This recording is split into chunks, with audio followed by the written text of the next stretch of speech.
बिस्मिल्लाहिर्रहमानिर्रहीम। इंसान जब से इस कायनात में आया है वो अपनी ज़िंदगी को और अपने इर्द गिर्द की तमाम चीज़ों को इवॉल्व करता रहा है और इसको टेक्नोलॉजी का ही नाम दिया जाता है। जब पहिया ईजाद हुआ तो इसने इंसानों का रहन सहन ही तब्दील करके रख दिया और इसी तरह की रेवोल्यूशंस आने वाले वक्तों में इंसान की ज़िंदगी आसान भी बनाती रही हैं।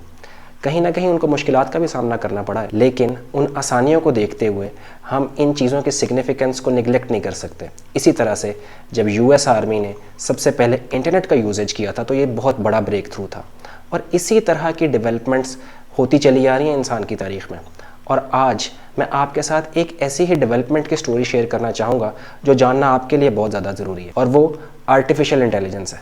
जी हाँ, आर्टिफिशियल इंटेलिजेंस इतनी इंपॉर्टेंट चीज़ है कि जिसके बगैर आने वाले वक्त में इंसान की ज़िंदगी नामुकम्मल तसव्वुर की जाएगी। बट आर्टिफिशियल इंटेलिजेंस के टॉपिक को एक्सप्लोर करने से पहले मैं आपके साथ एक ह्यूमन साइकी डिस्कस करना चाहूँगा जो कि चेंज से रिलेटेड है। जी हाँ, हमारी लाइफ में इन इन्वेंशंस और इन टेक्नोलॉजी एडवांसमेंट्स के साथ काफ़ी ज़्यादा चेंजेस आ चुके हैं और ये changes all of a sudden नहीं थे, ये चेंजेस ग्रेजुअली आए। इसीलिए ये चेंजेस ह्यूमंस को इतने ज़्यादा महसूस नहीं होते। बट अगर कोई एलियन आज ही हमारे प्लैनेट पर आ जाए तो ऑब्वियसली उसको ये चीज़ें काफ़ी ज़्यादा डिफरेंट फील होंगी और यही प्रॉब्लम ह्यूमंस के साथ है। अगर चेंज अच्छा है तो वो इसको इम्बाइब करते हैं, लेकिन अगर कोई चेंज बुरा है तो वो उसको रिपेल करते हैं, बट उसको भी थोड़ा सा टाइम लगता है। आर्टिफिशियल इंटेलिजेंस के साथ भी कुछ इसी तरह का हो रहा है। ये चेंज इतना स्लो बट स्टेडी है, इसलिए ये हमें इतना ज़्यादा फील नहीं हो रहा, लेकिन हम इतने ज़्यादा आर्टिफिशियल इंटेलिजेंस की चीज़ों से घिर गए हैं कि हमें उन चीज़ों का अंदाज़ा ही नहीं होता। थोड़े से अरसे में आर्टिफिशियल इंटेलिजेंस इतनी इंपॉर्टेंट हो चुकी है कि बिजनेस एंथुसियास्ट, साइंटिस्ट और जितने भी इन्फ्लुएंशियल लोग हैं वो अपने काम को आर्टिफिशियल इंटेलिजेंस के बगैर परफॉर्म ही नहीं कर सकते। सबसे पहले तो आपको ये पता होना चाहिए कि आर्टिफिशियल इंटेलिजेंस है क्या। आर्टिफिशियल इंटेलिजेंस कंप्यूटर साइंसेस की एक ऐसी फील्ड है जिसमें कंप्यूटर्स को इस तरह से सेटअप किया जाता है कि वो ह्यूमंस को रिप्लेस करके उनका टास्क परफॉर्म कर सके। इसकी मिसाल ऐसे दी जा सकती है कि जैसे आपने रोबोट्स के बारे में तो बहुत ज़्यादा सुना होगा, लेकिन फिज़िकली हम उनको यहाँ पे देखते नहीं और हमारी सोसाइटीज़ में रोबोट्स इतने ज़्यादा कॉमन भी नहीं है, इसीलिए ये चेंज हमें इतना ज़्यादा फील भी नहीं होता। But artificial intelligence is basically replacing the humans with the machines. पिछले कुछ सालों में एआई सिस्टम्स इतने ज़्यादा सोफिस्टिकेटेड हो चुके हैं कि वो ह्यूमन बिहेवियर को लर्न करते हैं और उनको रेप्लिकेट करके वैसे ही डिसीजंस करने की कोशिश करते हैं और इसी बिना पे वो ह्यूमंस को रिप्लेस करने की पोजीशन में आ चुके हैं। एआई की प्रोग्रेस में सबसे ज़्यादा इंपॉर्टेंट बात यह है कि ये ह्यूमन नेचर को लर्न करके उसको रेप्लिकेट करने की कोशिश तो करते ही हैं, बट इसका एक सिस्टमैटिक तरीका है। ये एल्गोरिदम्स की मदद से ह्यूमन नेचर को डिपिक्ट करने की कोशिश करते हैं और वैसा ही बिहेवियर शो करते हैं। आर्टिफिशियल इंटेलिजेंस की मशीन्स को इस तरह से डिज़ाइन किया जाता है कि वो ह्यूमन नेचर को रीड कर सके। इसकी एक बहुत कॉमन एग्जांपल आपको यूट्यूब पे ही मिल जाती है। अगर आप एक सर्टेन तरह की वीडियोस देखते हैं और आप उनको लाइक करते हैं तो यूट्यूब आपको रेपिटेटिवली वही वीडियो सजेस्ट करेगा, बिकॉज आप वही चैनल्स फॉलो कर रहे हैं और आप वही वीडियोस देख रहे हैं, चाहे वो वीडियोस कॉमेडी से रिलेटेड हों, चाहे आप मेरा चैनल देख रहे हैं या चाहे आप स्पोर्ट्स चैनल देख रहे हैं या आप म्यूज़िक सुन रहे हैं। यूट्यूब आपको वैसी ही चीज़ें सजेस्ट करेगा जिस तरह की चीज़ें आप मोस्टली यूट्यूब को फॉलो करते हैं। और यही एआई सिस्टम की बहुत बड़ी निशानी है कि वो आपके ह्यूमन बिहेवियर को देखते हुए आपको वैसे ही रिजल्ट शो कर रहा है जो आप देखना चाहते हैं। ह्यूमंस के बारे में आर्टिफिशियल इंटेलिजेंस की इतनी डीप लर्निंग और इतनी sophisticated learning basically data driven होती है। इसकी एक और कॉमन एग्जांपल आप इस तरह से समझ सकते हैं कि जब भी आप किसी ऐप के ऊपर अपना अकाउंट क्रिएट करते हैं या अपना ईमेल आईडी क्रिएट करते हैं तो वो आपसे हमेशा आपकी लोकेशन पूछता है और वो आपकी लोकेशन सिर्फ इसलिए पूछता है ताकि वो अपने डाटा में आपकी लोकेशन उस हिसाब से स्टोर कर सके और आपको रेलिवेंट रिजल्ट्स जो कि इंटरनेट पे मौजूद हैं वो शो हो सकें।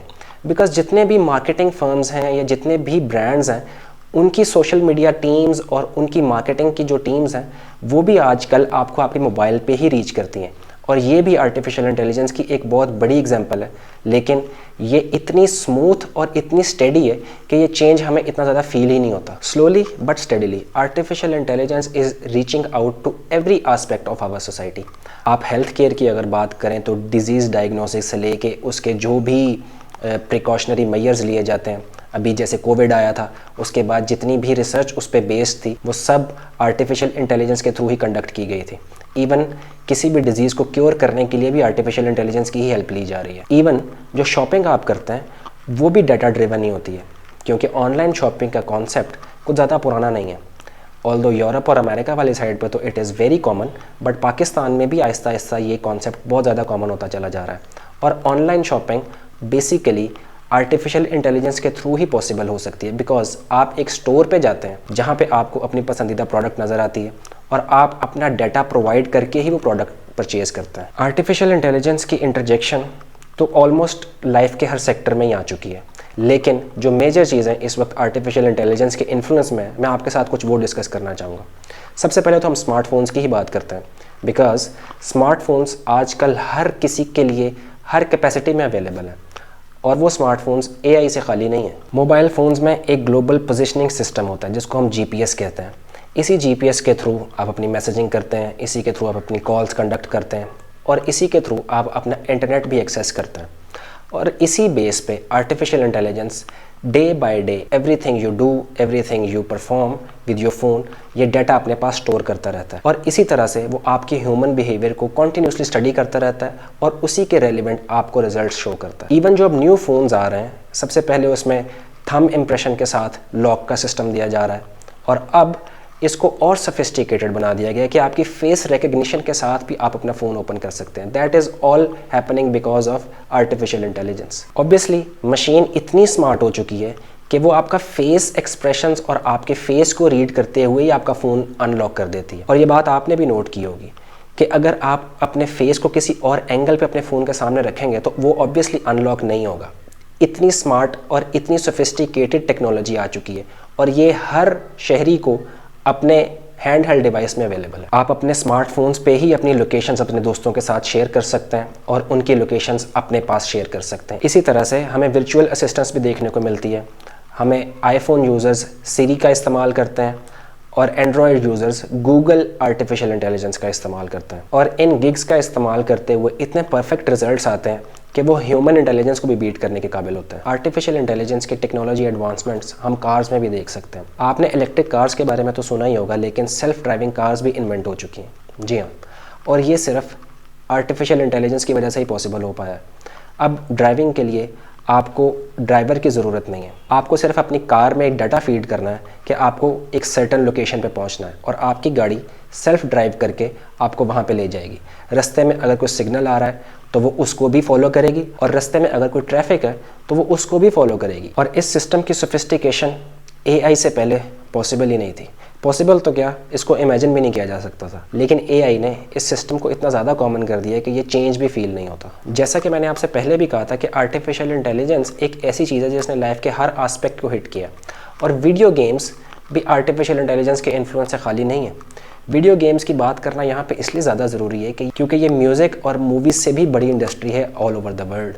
ऑलमोस्ट $159 बिलियन का बिजनेस 2020 में सिर्फ वीडियो गेम्स ने किया। आर्टिफिशियल इंटेलिजेंस ने वीडियो गेमिंग के एक्सपीरियंस को इतना ज़्यादा इंप्रूव कर दिया है कि जो भी वीडियो गेम खेल रहा होता है उसको इसी तरह से लग रहा होता है कि वो जैसे रियल टाइम में वो गेम खेल रहा है। और इसी तरह की एग्जांपल्स आपको कॉमनली देखने को मिलती हैं, लेकिन ये चेंज भी इतना स्लो बट स्टडी था, इसलिए ये इतना ज़्यादा इम्पैक्टफुल महसूस नहीं होता। हमें सिर्फ यही लगता है कि एक गेम का नया वर्जन उसके पुराने वर्जन को कम्पीट करते हुए आगे आ गया और हमें नई गेम खेलनी चाहिए, नए एक्सपीरियंसेस करने चाहिए, बट ये सारा आर्टिफिशियल इंटेलिजेंस के बगैर पॉसिबल नहीं है। विद इन आर्टिफिशियल इंटेलिजेंस भी बहुत ज़्यादा इन्वेंशंस हो रही हैं और बहुत रैपिड टेक्नोलॉजी ब्रेक थ्रूज मिल रहे हैं। एक groundbreaking invention ChatGPT की है, शायद आपने ये नाम पहली दफ़ा सुना होगा। जी हाँ, लेकिन आजकल के दौर में चैट जीपीटी एक बहुत बड़ा ब्रेक थ्रू है आर्टिफिशियल इंटेलिजेंस की कैटेगरी में। चैट जीपीटी बेसिकली दो चीज़ों का कॉम्बिनेशन है, chat referring to chatbot जो कि नॉर्मली चैटिंग के लिए यूज़ होता है, and GPT refers to generative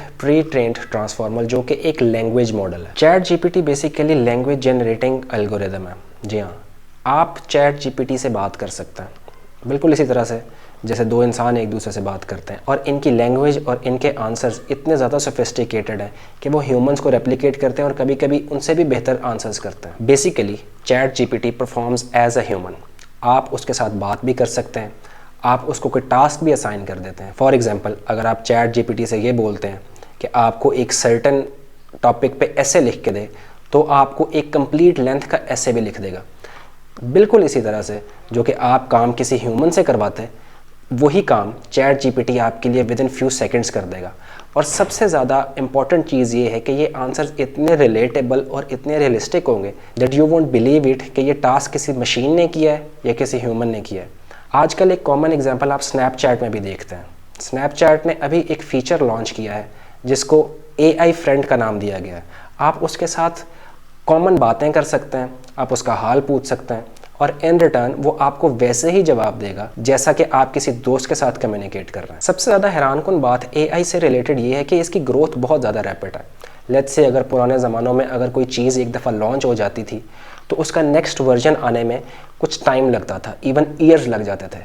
लेकिन चैट जीपीटी लास्ट ईयर नवंबर में लॉन्च हुई है और उसका नया वर्जन उसके फर्स्ट लॉन्च के बाद with in few months he relaunch हो चुका है। इसी तरह की रैपिड ग्रोथ अगर AI के कॉन्टेक्स्ट में रहती है तो नो डाउट आर्टिफिशियल इंटेलिजेंस बहुत सारी जगहों पे ह्यूमंस को रिप्लेस कर देगी और इसी वजह से AI को लेके बहुत सारे कंसर्न्स भी रेज किए जा रहे हैं। अनडाउटेडली मशीन्स हमारा काम आसान तो करती हैं लेकिन फ़ायदे के साथ साथ हमें नुकसान भी बहुत पहुंचाती हैं। आर्टिफिशियल इंटेलिजेंस को लेके भी इसी तरह के कंसर्न्स इवन उन लोगों में भी पाए जाते हैं जो आर्टिफिशियल इंटेलिजेंस की ग्राउंड ब्रेकिंग के लिए काम कर रहे हैं और जिन्होंने आर्टिफिशियल इंटेलिजेंस को बहुत ज़्यादा प्रमोट भी किया। आर्टिफिशियल इंटेलिजेंस के कंसर्न्स इतने ज़्यादा सीरियस हैं कि जो लोग आर्टिफिशियल इंटेलिजेंस को लॉन्च करने वाले हैं उन्होंने ही एक ट्रीटी पे साइन किया है कि 6 मंथ्स तक आर्टिफिशियल इंटेलिजेंस में कोई प्रोग्रेस ना की जाए और कोई नई इन्वेंशन पे काम ना किया जाए। आर्टिफिशियल इंटेलिजेंस की प्रोग्रेस इतनी रैपिड है, जैसा कि मैंने आपको अभी बताया कि चैट जीपीटी के लॉन्च होने के कुछ मंथ्स बाद ही उसका नया वर्जन लॉन्च कर दिया गया जो कि उससे भी ज़्यादा सोफिस्टिकेटेड था और जो उससे भी ज़्यादा बेहतर आंसर्स कर सकता है ह्यूमंस को। आर्टिफिशियल इंटेलिजेंस की इस रैपिड ग्रोथ ने ह्यूमैनिटी को भी एट रिस्क डाल दिया है। एलॉन मस्क जो कि दुनिया की अमीर तरीन शख्स है, वो बहुत सारी कंपनीज़ भी ओन करते हैं, वो ट्विटर भी ओन करते हैं, वो टेस्ला भी ओन करते हैं। उन्होंने ये कंसर्न शो किया है कि आर्टिफिशियल इंटेलिजेंस न्यूक्लियर बॉम्ब से भी ज़्यादा ख़तरनाक है बिकॉज इसने ह्यूमैनिटी को एट रिस्क तो डाला ही है क्योंकि उसको रिप्लेस भी करने जा रही है। Only an advocate of regulation and oversight. I mean, I think one should generally err on the side of minimizing those things. But this is a case where you have a very serious danger to the public. And so therefore there needs to be a public body that has insight and then oversight on to confirm that everyone is developing AI safely. This is extremely important. I think the danger of AI is much greater than the danger of nuclear warheads by a lot. And nobody would suggest that we allow anyone to just build nuclear warheads if they want. That would be insane. And mark my words, AI is far more dangerous than nukes. Far. So why do we have no regulatory oversight? This is insane. ये खदशात भी जाहिर किए जा रहे हैं कि artificial intelligence की growth भी वैसे ही होगी जिस तरह से तमाम कंट्रीज़ न्यूक्लियर आर्म्स और वेपन्स की रेस में लगे हुए हैं। और ये भी एक रीज़न है जो ह्यूमैनिटी को एट रिस्क डाल सकती है because now humans are replaceable.